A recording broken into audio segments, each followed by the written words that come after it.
नमस्कार दोस्तों, ज्ञान मीमांसा के यूट्यूब चैनल में आप सभी का स्वागत है।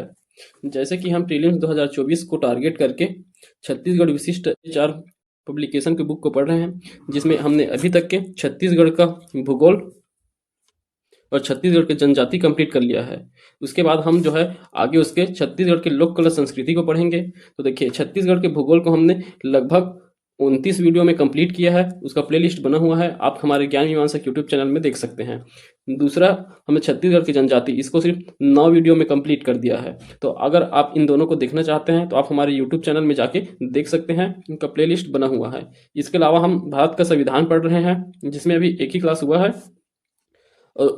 और इसके बाद हम लोग जो है इसके एमसीक्यू करते हैं। तो वीकली एमसीक्यू भी किया जाता है। इन प्रश्नों से जो जो प्रश्न पूछे गए हैं इन टॉपिक से, उनका गहन अध्ययन करते हैं, उससे और क्या प्रश्न बन सकते हैं उन सब पर एनालिसिस करके एमसीक्यू क्वेश्चंस करते हैं। तो चलिए अब हम स्टार्ट करेंगे आज से लोक कला संस्कृति। तो देखिए, लोक कला संस्कृति जो है ये लगभग यहाँ से छत्तीसगढ़ प्रीलिम्स एग्जाम में लगभग यहाँ से 5 से 7 क्वेश्चन पूछे जाते हैं। तो इस चैप्टर से 5 से 7 क्वेश्चन पूछे जाएंगे।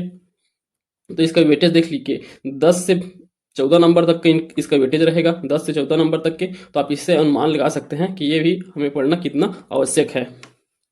तो इसे हमें पढ़ने में लगभग 4 या 5 दिन का समय लगेगा। 4 या 5 दिन, जो लगभग 10 या 12 वीडियो लगेगा। 10 वीडियो में हम कंप्लीट कर देंगे पूरा लोक कला संस्कृति। इसके साथ साथ लोक कला संस्कृति के साथ इसमें पत्रकारिता एवं जन संसार भी पढ़ेंगे।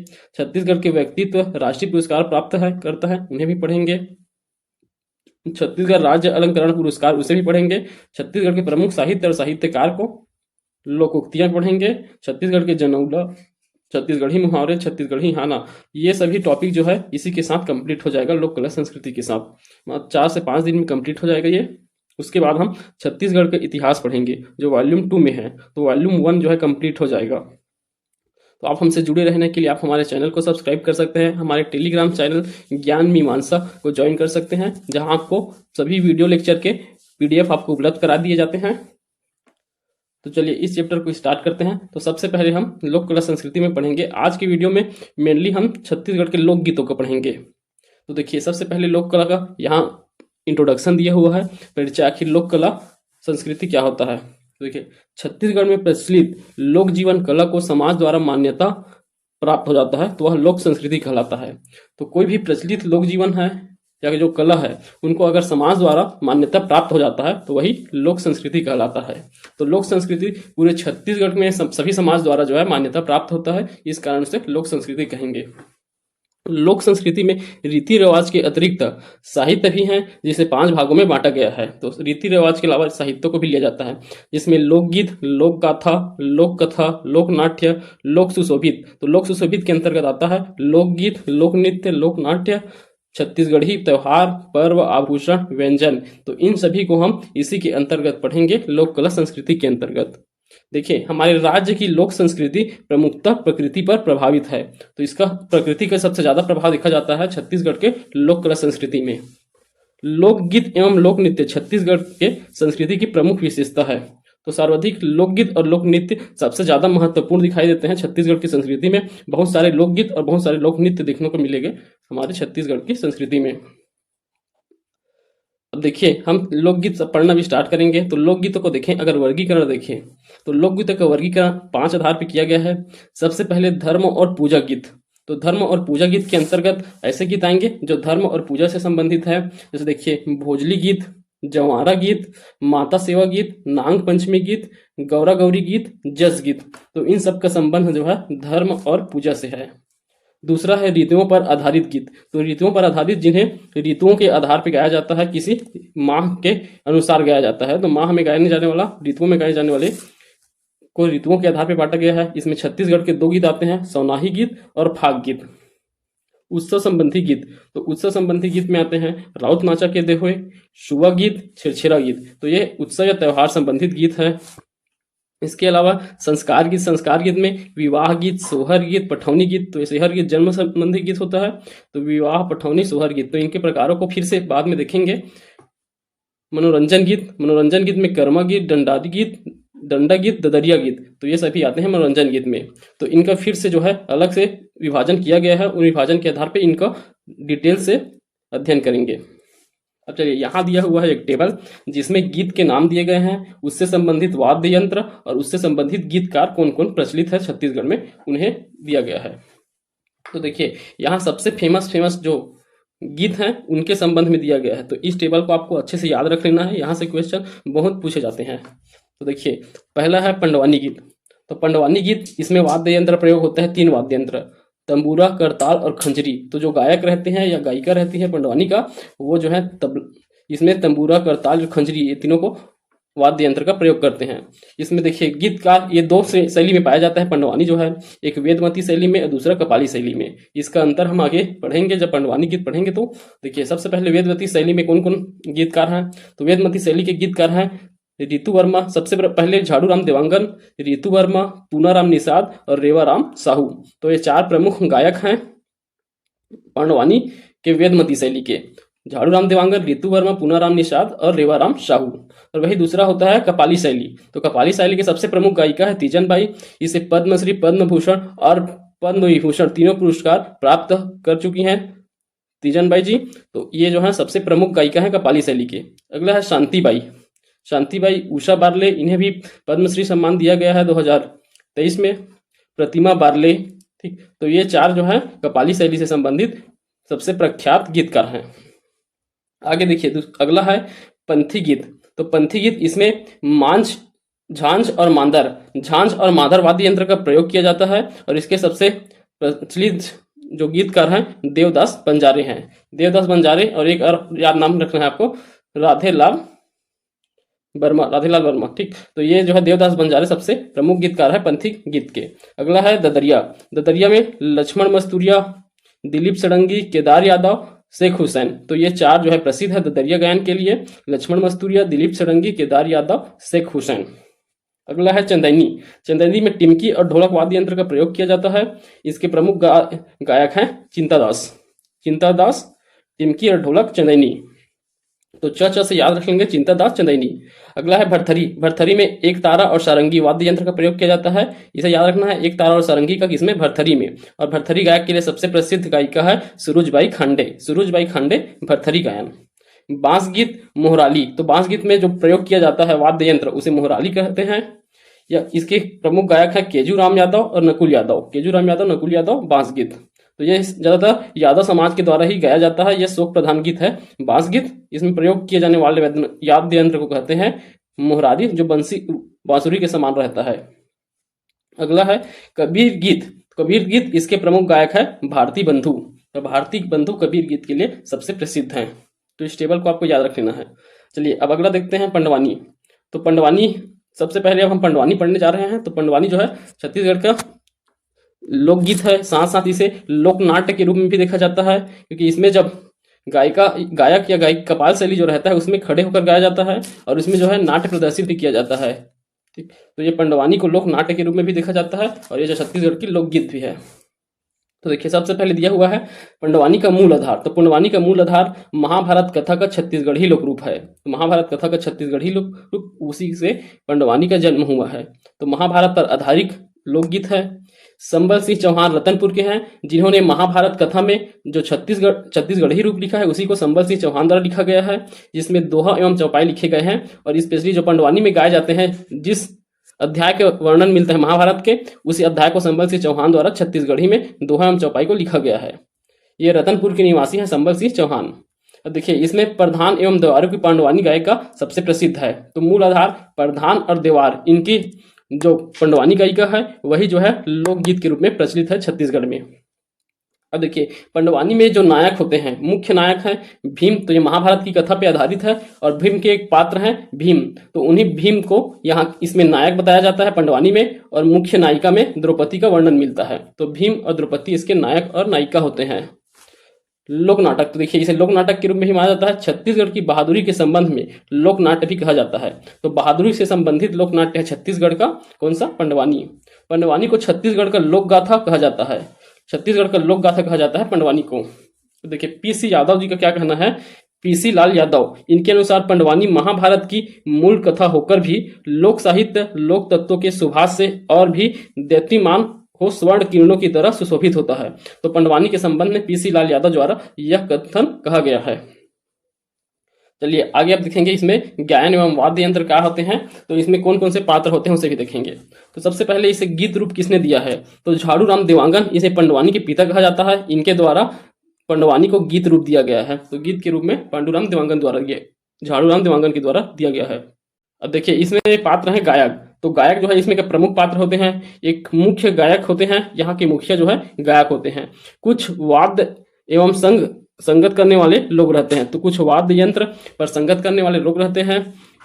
पीछे बैठकर कलाकार अर्ध गोलाकार आकृति, तो किस आकृति में बैठे होते हैं, अर्ध गोलाकार ऐसे बैठे रहते हैं, और यहाँ बीच में जो है गायक जो है पंडवानी गायन करते हैं तथा रोचक प्रश्नों के द्वारा कथा का प्रस्तुतिकरण करते हैं। तो जो उनके साथ बैठे रहते हैं इसमें से एक होते हैं रागी, तो रागी द्वारा जो है प्रश्न पूछा जाता है, फिर उसका प्रस्तुतिकरण किया जाता है, तो ये जो है अच्छे से चलता है दोनों के बीच संवाद की तरह प्रश्न उत्तर शैली में। देखिए तो ये होगा यहाँ के गायक और अन्य पात्र। उसके बाद वाद्य यंत्र देखिए, गायक स्वयं तंबूरा, खंजरी और करताल को खड़ताल भी कहते हैं, ये 3 वाद्य यंत्र स्वयं बजाते हैं। इसके अलावा अन्य के द्वारा तबला, ढोलक, हारमोनियम, बेंजो और मंजीरा, ये सब उनके साथी रहते हैं जो अर्धचंद्राकार में बैठे हुए हैं, उनके द्वारा बजाया जाता है। अगला है रागी। देखिए रागी कौन से पात्र होते हैं, रागी बहुत ही महत्वपूर्ण पात्र है। तो दूसरा महत्वपूर्ण पात्र है रागी, पंडवानी गायन में दूसरा है। सबसे पहले गायक रहते हैं, उसके बाद दूसरा महत्वपूर्ण पात्र है रागी का। यह हुंकार भरने वाला होता है, तो हुंकार भरने वाले को रागी कहते हैं। रागी का प्रथम कार्य हुंकारू या हुंकारी भरना होता है। यह गायक की कड़ियों को दोहराता है। रागी तत्कालीन कथा को समकालीन बनाता है तथा उससे जोड़ता हुआ चलता है, तो इसे जोड़ता हुआ वर्तमान से जोड़ते हुए चलता है। इसके लिए वह कथानुसार समकालीन प्रश्न पूछता रहता है। तो रागी की जो पंडवानी है उसको विशेष बनाने के लिए रागी की महत्वपूर्ण विशेषता होती है, महत्वपूर्ण रोल रहता है रागी का। अब देखिए अब पंडवानी की शैली देखें तो पंडवानी 2 शैली में पाए जाते हैं, एक वेदमती शैली और दूसरा कपाली शैली। अब इसमें अंतर क्या है, तो सबसे पहला आधार है गायकी के आधार पर देखें। तो वेदमती शैली की बात करें तो इस शाखा के पंडवानी कथा गायक शास्त्र सम्मत गायकी करते हैं, तो शास्त्र के अनुसार गायकी करते हैं। ये महाभारत के अनुसार गायकी करते हैं, महाभारत के अनुसार वह स्वयं को पंडवानी गायन का मापदंड मानते हैं। तो ये जो है सबसे विशिष्ट शास्त्र सम्मत मानते हैं अपने आप को और महाभारत के अनुसार गायन करते हैं। ये लोग अपने को पंडवानी गायक के स्थान पर महाभारत गायक कहते हैं, तो ये अपने आप को महाभारत को गाने वाले बताते हैं। इन लोगों ने लोक रुचि और समयगत स्वीकृति वाद्यों का प्रयोग अपने गायन के साथ किया है। तो जैसे जैसे लोगों की रुचि हुई है वैसे वैसे इन्होंने वाद्य यंत्रों का प्रयोग किया है। महाभारत की कथा को छत्तीसगढ़ के लोकगीत के धुनों में बांधा है, तो महाभारत की कथा को लोकगीत में बांधने का कार्य वेदमती शैली के जो गायक हैं उनको दिया जाता है, उसका श्रेय। अब अगला देखिए कपाल शैली। कपालिक शैली में क्या होता है, यह कपाल शास्त्र वाचक परंपरा पर आधारित होता है, तो ये वाचक परंपरा पर आधारित होता है। अगला है गायक या गायिका कदमों से चलते फिरते हैं, नृत्य करते हैं और कथा अभिनय के दौरान थिरकते हैं। तो यहाँ के जो गायक गायिका होंगे वे अभिनय करते रहते हैं, ठीक, तो नृत्य भी करते हैं, कथा का अभिनय भी करते हैं और चलते फिरते रहते हैं। तो ये खड़े होकर गाने वाले हैं और ये बैठ के गाने वाले हैं, ऐसे अंतर समझ सकते हैं। यहाँ पर भाव और अभिनय का प्रथम रूप नहीं होता है, तो भाव और अभिनय का प्रथम रूप नहीं होता है, उसका गायन ही मेन रहता है, वाचक के लिए वाचक मेन रहता है। चलिए अगला अंतर देखते हैं। अब गायन में इसमें केवल गायन कार्य होता है, वेदमती शैली में सिर्फ गायन कार्य होता है और कपाली शैली में इसमें गायन के साथ साथ नृत्य होता है, तो गायन और नृत्य दोनों होता है। कपालिक शैली में वाद्य यंत्र, इसमें किसी विशेष वाद्य यंत्र की आवश्यकता नहीं रहती है। और कपालिक शैली में पठारी प्रधान लोग क्या करते हैं, किंकड़ी और बाना नामक वाद्य यंत्र का प्रयोग करते हैं। गोगिया प्रधान किंडिंग नामक वाद्य यंत्र का प्रयोग करते हैं। तो ये अलग अलग प्रधान में अलग अलग वाद्य यंत्र देखा जाता है। पठारी लोग किंकड़ी या बाना का प्रयोग करते हैं, गोगिया लोग किंडिंग का प्रयोग करते हैं। कलाकार देखें तो अभी देख चुके हैं कलाकार, झाड़ू राम देवांगन, रेवाराम साहू, पूनाराम निषाद, रितु वर्मा और समप्रिया पूजा निषाद। तो ये सभी किससे संबंधित है, वेदमती शैली से। तीजनबाई, शांतिबाई, उषा बारले, प्रतिमा बारले, ये सभी कपालिक शैली से संबंधित है। अब देखिए यहाँ नोट पॉइंट दिया हुआ है। तीसरे प्रकार की पंडवानी में संवाद प्रमुख रूप से किससे सामने आता है, तो तीसरा, ये दोनों के अलावा एक तीसरा होता है जिसमें सिर्फ संवाद दिखाई देता है। भाव अभिनय कम होता है, उसमें गायन पक्ष कमजोर हो जाता है, भावों के मूर्तन का लोप हो जाता है। पंडवानी की विकास यात्रा का यह अंतिम पड़ाव है, तो ये विकास की अंतिम पड़ाव है। रागी बहुत कुछ जोकर जैसे व्यवहार करता है। इस प्रकार पंडवानी के श्रेष्ठ गायक रेवाराम गंजीर है। तो ये जो तीसरे प्रकार के होते हैं उसके प्रसिद्ध है रेवाराम गंजीर। अब देखिए पंडवानी के लिए अंतर्राष्ट्रीय प्रसिद्धि किनको किनको प्राप्त हुआ है। पंडवानी गीत अंतर्राष्ट्रीय स्तर पर प्रसिद्ध है। अंतर्राष्ट्रीय स्तर पर ख्याति प्राप्त करने वाले कलाकार में झाड़ूराम देवांगन, तीजन बाई और रितु वर्मा, ये तीन प्रसिद्ध है, झाड़ूराम देवांगन, तीजन बाई और रितु वर्मा। अन्य कलाकारों में दानी प्रधान, गोरिया प्रधान, रामजी देवार, ये सब भी पंडवानी से संबंधित कलाकार हैं। अब इसमें देखिए परंपरागत या शौकिया लोक गायक भी हैं हमारे छत्तीसगढ़ में। तो एक है रायपुरिया देवार। रायपुरिया देवार लोग पंडवानी के साथ साथ अन्य लोक गाथाओं का गायन सारंगी वाद्य यंत्र कर संगत करके करते हैं। तो सारंगी वाद्य यंत्र का प्रयोग करके करते हैं रायपुरिया देवार। रतनपुरिया देवार ये पंडवानी के साथ अन्य कथाओं का गायन दुंगरू वाद्य यंत्र के साथ करते हैं। तो दुंगरू वाद्य यंत्र के साथ भी करते हैं। पारधी तथा भीमा ये जाति के लोग जो हैं राज्य में पंडवानी गाथा गीत गाने वाली प्रमुख जनजाति है। तो इसे गीत के समान गाते हैं पारधी और भीमा जनजाति के लोग। कंवर जनजाति में पंडवानी के शौकिया गायक मिलते हैं। तो कंवर जनजाति में भी देखने को मिलते हैं पंडवानी के शौकिया गायक। चलिए अब ये पंडवानी हो गया। अब आगे हम पढ़ेंगे फिर से इसको वर्गों में बांटा गया है। नृत्य से संबंधित लोकगीतों को पहले देखेंगे। अलग अलग वर्गों में जो बटा हुआ है लोकगीत उनमें से नृत्य से संबंधित लोकगीत है। सबसे पहले है सुआ या गौरा गीत। तो सुआ या गौरा गीत यह सुआ नृत्य के समय गाया जाता है। नृत्य से संबंधित पढ़ रहे हैं तो सुआ नृत्य यह दिवाली पर्व के समय गाया जाता है। इसका समापन शिव गौरा विवाह के पश्चात होता है। शिव और गौरी का विवाह कराते हैं उसके बाद इस गीत का समापन होता है। अब देखिए इसका प्रतीक माना जाता है शिव और गौरी को। सुआ नृत्य का प्रतीक शिव और गौरी को माना जाता है। इस गीत के बोल क्या हैं? तरी हरी ना हरी नारे सुहाना। तो ये जो है गीत के बोल हैं तरी हरी ना नरी नारे सुहाना। तो यह श्रृंगार रस में गाया जाता है और केवल महिलाओं द्वारा गाया जाता है। इस प्रकार यह महिला प्रधान गीत है और मुख्य रूप से गौड़ स्त्रियां इसको नृत्य करते हुए गाती हैं। तो गौड़ स्त्रियों द्वारा इसे नृत्य के साथ गाया जाता है। इसका उद्देश्य क्या होता है? सुआ गीत में किशोरियां अपने प्रेमी को सुआ के माध्यम से संदेश भेजती हैं।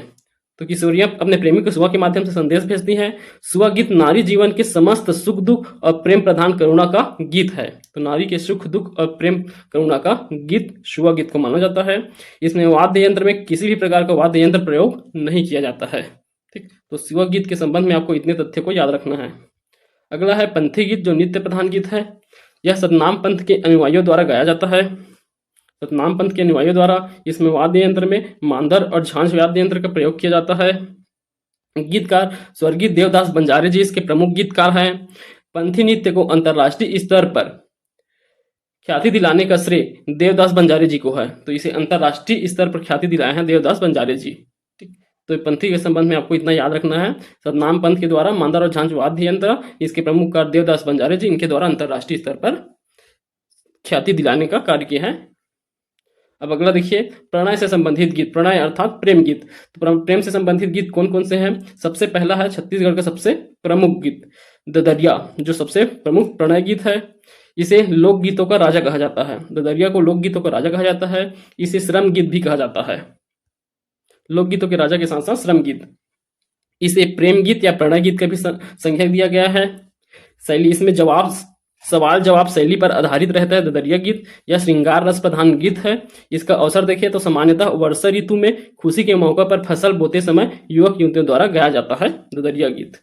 वर्षा ऋतु फसल बोते समय। रूप इसका पठारी और कछारी दो रूपों में दिखाई देता है ददरिया गीत। इसके गीतकार में देखिए प्रमुख गीतकार हैं लक्ष्मण मस्तूरिया, दिलीप सड़ंगी, केदार यादव और शेख हुसैन। ये चार प्रमुख कलाकार हैं ददरिया गीत के। बैगा जनजाति ददरिया गीत के साथ नृत्य भी करती हैं। तो नृत्य भी करते हैं बैगा जनजाति। अगला है प्रेम गीत में चंदैनी गायन। यह जो है लोरिक और चंदा के प्रेम प्रसंग पर आधारित गीत है। लोरिक रीवा गांव के निवासी हैं, रायपुर के रीवा गांव के निवासी हैं, और चंदा जो है आरंग के निवासी हैं। तो लोरिक कहाँ के पूछा जाता है निवासी? तो रीवा और चंदा आरंग के। तो देखिए कलाकार इसमें है कौन कौन से? चिंतादास चंदैनी का देखे थे चंदैनी च से चिंतादास। वाद्य यंत्र टिमकी और ढोलक वाद्य यंत्र का प्रयोग होता है। गायन मूल रूप से राउत जाति के द्वारा गाया जाता है। इसे चंदैनी गायन को ये दो शैली में प्राप्त होता है, एक गाथामय शैली और दूसरा गीतमय शैली। तो लोरिक के लिए जो गाया जाता है लोरिक गायन वह गाथामय शैली होता है और चंदैनी गायन गीतमय शैली होता है। तो ये जो है चंदैनी गायन के संबंध में याद रखना है आपको। अगला है ढोला मारू। तो यह भी प्रेम प्रसंग गीत है। यह मूलतः राजस्थान लोकगीत है जो ढोला और मारू के प्रेम प्रसंग पर आधारित है। तो ढोला मारू के प्रेम प्रसंग पर आधारित है। इसके प्रमुख कलाकार है सुरुज भाई खांडे एवं जगन्नाथ कुम्हार। तो दो गायक सुरुज भाई खांडे आपको याद ही रखना है, दूसरे हैं जगन्नाथ कुम्हार। इसमें नायक ढोला रहता है जो नरवर के राजकुमार होते हैं। ढोला नायक है नरवर के राजकुमार, और नायिका में मारू होती हैं जो पुंगल देश की राजकुमारी होती है। पुंगल देश की राजकुमारी। खलनायिका रेवा इसमें की खलनायिका रहती हैं जो जादूगरनी रहती है। ठीक, तो ढोला मारू के संबंध में ये दिया हुआ है। आगे देखिए भरथरी गीत। तो भरथरी गीत क्या है? छत्तीसगढ़ की लोक संस्कृति में राजा भरथरी, जो राजा विक्रमादित्य के छोटे भाई थे राजा भरथरी, उन्हें जो है छोटे भाई माना जाता है राजा विक्रमादित्य के भरथरी को, और रानी पिंगला के वैराग्य जीवन की गाथा की गाने की परंपरा का नाम भरथरी गीत है। तो राजा भरथरी और रानी पिंगला के वैराग्य जीवन की गाथा को भरथरी गीत नाम दिया गया है। इन्हीं के संबंध में गाया जाता है। इसकी प्रमुख गायिका सुरुजबाई खांडे है। ढोला मारू और भरथरी दोनों की गायिका है सुरुजबाई खांडे। इसमें वाद्य यंत्र में एक तारा व सारंगी वाद्य यंत्र का प्रयोग किया जाता है। प्रारंभ में भरथरी को व्यक्तिगत रूप से खंजरी बजाकर गाया जाता था। तो खंजरी बजाकर इसे गाया जाता था। अभी वर्तमान में एक तारा व सारंगी वाद्य यंत्र का प्रयोग किया जाता है। यह प्रचलित है। उज्जैन के लोक गाथाओं के रूप में जन्म हुआ है इसका। तो उज्जैन मालवा क्षेत्र में यह सबसे प्रसिद्ध गीत है भरथरी गीत विधा। यह लोकगीत विधा पे आधारित है। तो इसकी विधा क्या है? लोकगीत है। गायक भरथरी गायक। तो गायक क्या? भरथरी गायक गीत में स्वयं को योगी कहा जाता है। तो स्वयं को योगी कहते हैं भरथरी गायक। भरथरी गायन प्रायः नाथपंथी गायक करते हैं। नाथपंथी गायक इसका गायन करते हैं। अब देखिए इसमें स्टोरी क्या है इसको समझिए। तो भरथरी गीत के स्टोरी ये जो है डॉक्टर राम कुमार वर्मा के द्वारा इसका कथा बताया जाता है। तो इसमें कथा क्या है? राजा भरथरी जो हम देख लिए हैं राजा विक्रमादित्य के छोटे भाई थे। वे एक बार शिकार खेलने गए थे। उन्होंने देखा कि एक आदमी की चिता पर उसकी पत्नी ने कूद कर प्राण त्याग दिया है। तो एक आदमी की चिता पर उसकी पत्नी त्याग के प्राण त्यागती है। इसे राजा देखते हैं। राजा घर जाकर अगर रानी पिंगला की परीक्षा लेने के सोचते हैं। तो रानी पिंगला का परीक्षा लेने का सोचते हैं, और रानी पिंगला कहती है कि भरथरी की मृत्यु का समाचार ही उनका जान ले लेगी। भरथरी शिकार खेलने जाते हैं और झूठा समाचार भेज देते हैं। रानी पिंगला मर जाती है। तो अपने मरने का झूठा समाचार भेजते हैं राजा भरथरी। इसे सुनकर रानी पिंगला मर जाती है। फिर रानी पिंगला को गोरखनाथ द्वारा जीवित कर दिया जाता है, और गोरखनाथ के जीवित करने के पश्चात भरथरी जो है गोरखनाथ के शिष्य बन जाते हैं और वैराग्य जीवन जीना प्रारंभ कर देते हैं। तो वैराग्य ले लेते हैं। तो इस प्रकार इसी कथा के आधार पर भरथरी गीत प्रसिद्ध है छत्तीसगढ़ में। तो छत्तीसगढ़ की लोक संस्कृति में भरथरी गीत का बहुत महत्व है। अगला है फड़ी गीत। तो देखिए फड़ी गीत याद रखना है। तो फड़ी गीत क्या है? यह व्यंग व हास्य आधारित गीत है। तो व्यंग और हास्य आधारित गीत माना जाता है फड़ी गीत को। इसके बाद देखिए चलिए अब आगे देखेंगे हम पर्व त्योहारों से संबंधित लोकगीत। तो पर्व त्योहारों से संबंधित छत्तीसगढ़ में कौन कौन से लोकगीत प्रसिद्ध है? तो सबसे पहले है भोजली गीत। तो यह जो है भोजली त्योहार पर्व है उससे संबंधित गीत है, इसलिए इसे पर्व त्योहारों के संबंधित गीत में शामिल किया गया है। तो यह रक्षाबंधन के दूसरे दिन भादो माह के कृष्ण पक्ष प्रथम को मनाया जाता है भोजली त्योहार। भोजली पर्व रक्षाबंधन के दूसरे दिन भादो माह कृष्ण पक्ष प्रथम कहलाता है। इसका उल्लेख भोजली गीत में गंगा का नाम बार बार आता है। तो गंगा का उल्लेख जो है भोजली गीत में बार बार देखने को मिलता है। अब इस गीत का बोली क्या है देखिए, आहो देवी गंगा ओ देवी लहर तुरंगा। तो ये भोजली का गीत का बोल है, तो आप इसे याद रखेंगे। इसका संबंध यह भूमि जल से संबंधित गीत है। तो भूमि जल से संबंधित गीत है, प्रचलित है बुंदेलखंड और उत्तर प्रदेश में इसे कजली पर्व के नाम से भी जाना जाता है। तो भोजली को कजली पर्व के नाम से जानते हैं बुंदेलखंड उत्तर प्रदेश क्षेत्र में। पूजा इस भोजली को ही गंगा देवी व साक्षात अन्नपूर्णा मानकर माता स्वरूप इसकी पूजा की जाती है। ठीक, विशेष इसमें क्या है, महिलाएं टोकरी में खाद मिट्टी रखकर उसमें धान गेहूं जौ या उड़द इनमें से कोई सा भी दाना बो देती हैं। जब इसमें पौधे उग जाते हैं तब इसे भोजली कहा जाता है। तो ये भोजली है। इसके अंकुरण से लेकर विसर्जन तक के जो गीत गाया जाता है उसी को ही भोजली गीत कहा जाता है। देखिए अगला है जवारा गीत। तो जवारा गीत यह चैत्र नवरात्रि में जवारा गीत गाया जाता है और जवारा निकाला जाता है। इसका उल्लेख जवारा गीत में दुर्गा देवी के रूप में नाम का बार बार आता है। तो जवारा गीत में दुर्गा देवी का वर्णन मिलता है क्योंकि यह नवरात्रि में चलता है और नवरात्रि दुर्गा देवी को समर्पित रहता है। तो जवारा गीत में दुर्गा देवी का नाम बार बार उल्लेख मिलेगा। देखिए बिरही क्या होता है, यह जवारा में बोए जाने वाले बीजों को एक दिन पहले भिगो कर रखा जाता है जिसे बिरही कहा जाता है। तो बीज को एक दिन पहले भिगोया जाता है, उसी बीज के जो अंकुरित हुआ रहता है उसे क्या कहते हैं, बिरही। विसर्जन, नवरात्रि के प्रथम दिन जवारा को बोया जाता है तथा नवमी के दिन इसका विसर्जन किया जाता है। तो इतने दिनों तक चलता है जवारा गीत। अब देखिए जवारा गीत तीन प्रकार के होते हैं जवारा गीत। तो देखिए एक होता है जस गीत, दूसरा होता है पचरा गीत और तीसरा विसर्जन गीत। तो ये तीन प्रकार हैं जवारा गीत के। इनको अन्य किन किन नामों से जाना जाता है, तो जवारा गीत को देवी पूजन गीत कहा जाता है, पचरा गीत को उल्था गीत और विसर्जन गीत को उम्हा गीत कहा जाता है। तो इनका नाम याद रखना है, देवी पूजन गीत जस गीत को, पचरा गीत उल्था गीत को, उम्हा गीत विसर्जन गीत को। ठीक, अब इसकी अवधि की बात करें तो जस गीत, जो है बिरही डालने के दिन से सप्तमी तक के, मतलब जो नवरात्रि स्टार्ट होता है उससे एक दिन पहले से ही जस गीत प्रारंभ हो जाता है जो सप्तमी तक के चलता है। वही पचरा गीत नवरात्रि के प्रथम दिवस से लेकर के सप्तमी तक चलने वाला गीत है पचरा गीत। और विसर्जन गीत अष्टमी के हवन के उपरांत चलता है। जस गीत और पचरा गीत एक साथ चलते हैं कह सकते हैं क्योंकि ये सप्तमी तक चलते हैं दोनों। उसके बाद जो लास्ट में चलता है विसर्जन गीत वह अष्टमी के हवन के बाद चलता है। देखिए इन गीतों में क्या क्या उल्लेख मिलता है, तो सबसे पहले जस गीत में इसमें देवी माता के यशोगान, स्तुति, महत्ता, श्रृंगार एवं उनके भोजन, निवास और वाहन का वर्णन मिलता है। दूसरे में देखिए इस गीत में देवी के वीर भावों का वर्णन मिलता है, तो उनकी वीरता का गाया जाता है पचरा गीत में। विसर्जन गीत में इस गीत में देवी की स्तुति एवं उनके प्रति आभार प्रदर्शन, विदाई एवं विसर्जन आदि का उल्लेख मिलता है विसर्जन गीत में। तो इनमें अंदर कैसे समझेंगे, पहले जस गीत में क्या हुआ, श्रृंगार आदि किए माता का, उसके बाद फिर सेकेंड पचरा गीत में उनके वीरता की कहानी का वर्णन करते हैं गीत के माध्यम से, तो उनकी वीरता का वर्णन करते हैं। फिर अंतिम में उनके प्रति आभार प्रदर्शित करते हुए उन्हें विदाई देकर उनका विसर्जन करते हैं। तो इस प्रकार विसर्जन गीत हुआ। तो ऐसे आपको याद रखना है इन तीनों गीतों को। चलिए अब देखेंगे हम गौरा गौरी या गौरी गौरा गीत। तो इसमें यह अभी दीपावली पे अवसर पे गाया जाता है। ये सुबह गीत के समान ही है। यह गौड़ समुदाय द्वारा गाया जाता है। प्रमुखतः गौड़ स्त्रियां इस गीत को गाती हैं। इसमें शिव पार्वती की प्रतिमा स्थापित कर विवाह की रस्म पूरा कर अर्चना किया जाता है। तो पूरा पूजा अर्चना किया जाता है इसमें शिव पार्वती की विवाह करके। इसमें गीत में देखिए पहला होता है गौरा चौरा के नाम से निश्चित स्थान पर गौरा गौरी की मूर्ति प्रतिष्ठित कर महिलाओं गौरा जगाने का गीत गाती हैं।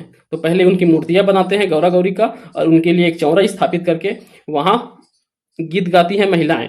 उसके बाद विशेष प्रकार की राग रागनी की धुन में मातृ शक्ति की स्थिति को सुनकर श्रोता मुग्ध होकर नाचने लगते हैं जिसे झूपना कहते हैं।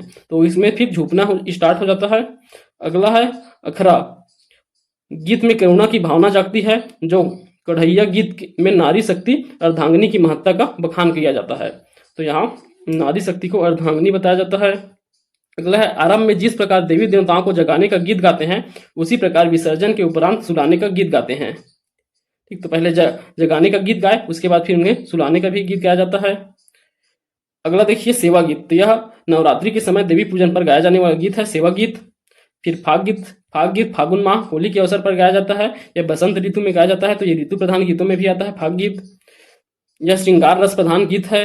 गीतकार अरुण यादव फाग गीत के लिए प्रसिद्ध है। इसमें वर्णन राधा और कृष्ण का वर्णन मिलता है फाग गीत में। अगला है शवनाही गीत। यह श्रावण माह में वर्षा ऋतु का प्रमुख गीत है। ये श्रावण माह में गाया जाता है शवनाही गीत। त्योहार में देखिए आषाढ़ माह के अंतिम रविवार अथवा श्रावण माह के प्रथम रविवार को शवनाही त्योहार मनाया जाता है। आषाढ़ माह के अंतिम रविवार या श्रावण माह के प्रथम रविवार में शवनाही त्योहार। इसका उद्देश्य होता है सावन माह में जादू टोना तथा बीमारियों से गांव के लोगों तथा पशुओं को सुरक्षा करना है शवनाही त्योहार का उद्देश्य। इसमें इस दिन बैगा के द्वारा गांव में शवनाही देवी की पूजा की जाती है। घर की दीवारों पर गोबर से आकृतियां बनाई जाती हैं जिसे शवनाही चित्रकारी कहते हैं। तो आगे चित्रकारी भी पढ़ेंगे, वहां हम पढ़ेंगे शवनाही चित्रकारी जो गोबर से बनाया जाता है दीवारों में। अगला है मड़ई गीत। मड़ई गीत यह कार्तिक शुक्ल एकादशी से पूर्णिमा तक चलता है। इसमें राउत जाति के पुरुषों द्वारा इसका गायन किया जाता है। इसमें स्थापना मड़ई मयूर पंख एवं कौड़ी से सजा हुआ बांस का स्तंभ होता है। इसमें वाद्य यंत्र, ढोल वाद्य यंत्र का प्रयोग किया जाता है। पूजा में गौ पूजन का त्यौहार माना जाता है मड़ई गीत को।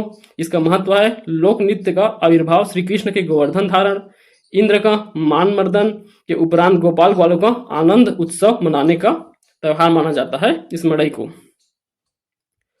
तो ये कृष्ण और इंद्र के संबंध में पर्व है ये मड़ई गीत। अगला देखिए नगमत। नगमत क्या होता है? यह छत्तीसगढ़ में नाग पंचमी में गाया जाने वाला गीत है। नगमत नाग पंचमी के दिन गाया जाने वाला गीत। इसमें नाग देव की पूजा अर्चना की जाती है। अगला है डंडा गीत।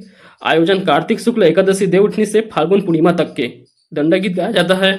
इसे छत्तीसगढ़ का राजगीत कहा जाता है। छत्तीसगढ़ का राजगीत नृत्य युवक युवती वृत्ताकार घूम घूम कर हाथ में छोटी डंडा लिए नृत्य करते हैं। ठीक, तो डंडा नृत्य में इसे राजगीत कहा जाता है छत्तीसगढ़ का। सुमिरन। डंडा गीत में पहले देवता का सुमिरन होता है, तत्पश्चात गीत की शुरुआत होता है। अगला है छेरछेरा गीत। यह पौष पूर्णिमा के समय छेरछेरा पर्व के दौरान गाया जाने वाला गीत है। इसमें गीत में क्या गाया जाता है? छेरिक छेरा छेर बरकिन छेर छेरा, माई कोठी के धानला हेर हेरा। तो ये बोल है छेरछेरा के दिन गाया जाने वाला छेरछेरी गीत का। ठीक, तो इतने सारे गीत है।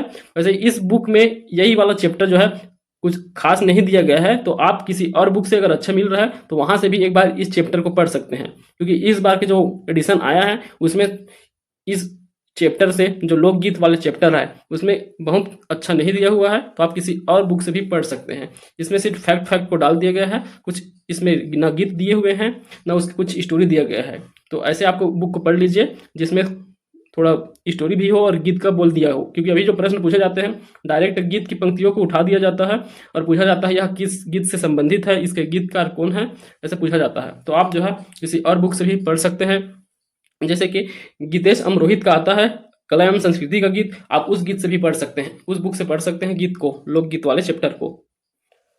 आगे चलिए ऐतिहासिक लोकगीत। तो ऐतिहासिक लोकगीत में कौन सा शामिल है? गोपल्ला गीत। तो इतिहास से संबंधित गीत को ऐतिहासिक लोकगीत कहेंगे। तो गोपल्ला गीत छत्तीसगढ़ का ऐतिहासिक लोकगीत है। इसमें कलचुरी शासक कल्याण साय उनका वर्णन मिलता है गोपल्ला गीत में। इसमें उल्लेख है गोपाल राय मल। तो गोपाल राय मल इनके बहादुर व्यक्तित्व की वीरता का उल्लेख किया गया है। इन्होंने क्या किया था? कल्याण साय को मुगल दरबार की हुजूरी से मुक्ति दिलाया और कल्याण साय के मान मर्दन में वृद्धि की है। तो कल्याण साय को मुगल दरबार में ले जाया जाता है, जो करीबन 8 वर्ष रहते हैं वहां।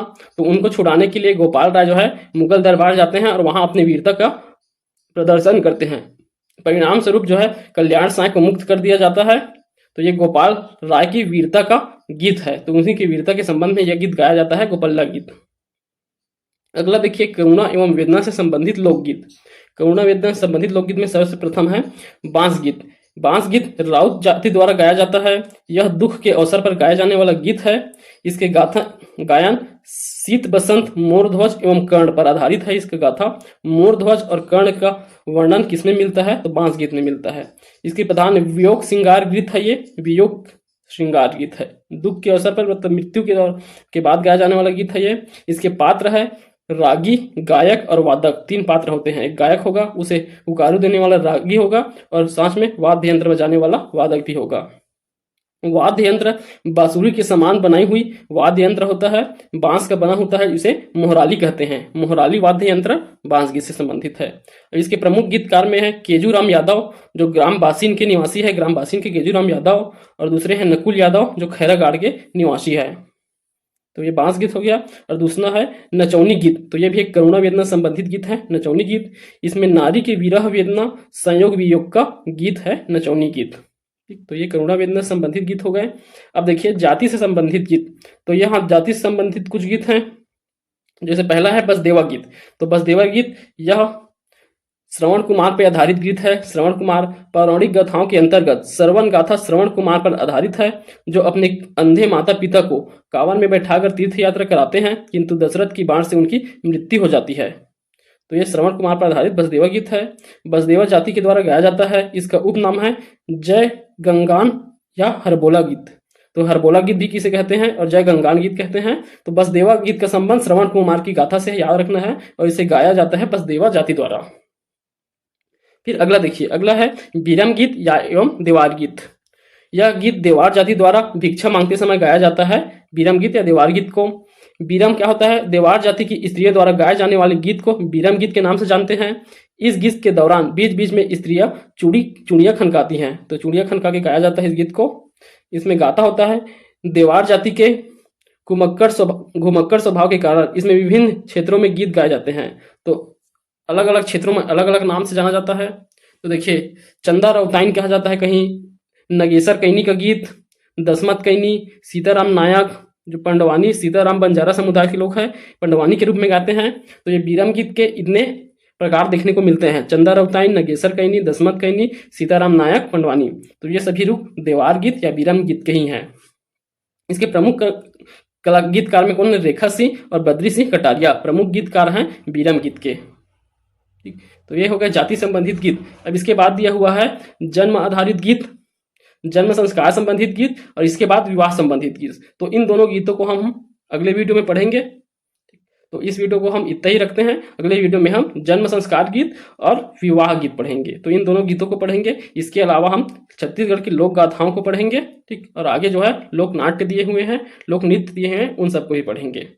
तो इस वीडियो को हम यही एंड करते हैं। यदि आपने हमारे चैनल को सब्सक्राइब नहीं किया है तो आप हमारे ज्ञान मीमांसा यूट्यूब चैनल को सब्सक्राइब कर सकते हैं। अगर आपको वीडियो का PDF चाहिए तो आप हमारे टेलीग्राम चैनल ज्ञान मीमांसा में जाके ज्वाइन करके PDF ले सकते हैं।